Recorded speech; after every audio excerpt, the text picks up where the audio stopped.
Lyra's eyes slowly flutter open, emerging from the thick fog of sleep. The dimly lit office greets her, a sterile space bathed in the cold glow of countless screens, each one flickering with streams of complex data.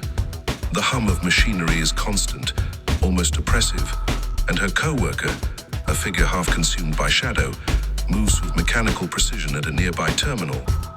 His every motion is deliberate, like a cog in a machine, a stark contrast to the lingering disquiet in Lyra's mind. She rubs her eyes, trying to dispel the remnants of the dream that clings to her consciousness like a shroud. But it's no use. The image of the man, the scar on his face, the sadness buried beneath layers of anger, all of it lingers.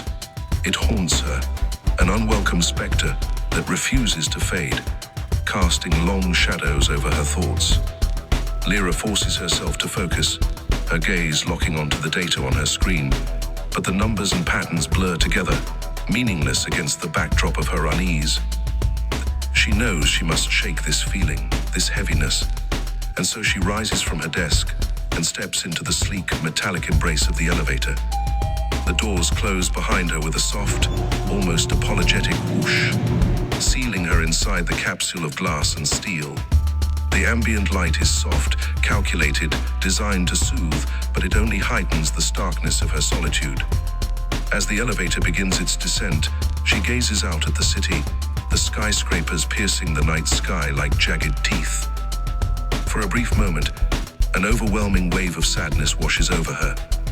The city, with all its lights and life, feels strangely hollow, as if the pulse of humanity is fading beneath the weight of its own creation.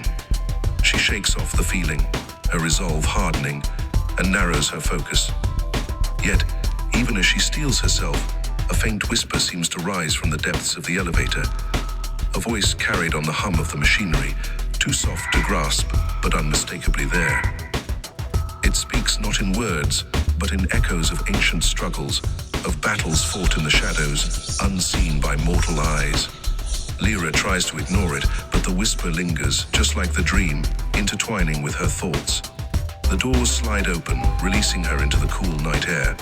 She steps out of the building, the city's chaos rushing to meet her, but before she can fully regain her bearings, she's struck by something. A blur of motion, a sharp impact. She hits the ground hard, the world spinning for a moment, before she finds herself staring up at the night sky. A delivery man on a hoverbike scrambles to his feet, his eyes piercing through his helmet visor a mix of panic and regret. The city's noise rushes back in, honking horns, distant shouts, the ever-present hum of life moving too fast to care. Lyra's heart races as she gathers herself, brushing off the dust and trying to steady her breath. The unease from the dream remains, now fused with the chaotic pulse of the city around her. Lyra composes herself and begins her long walk home,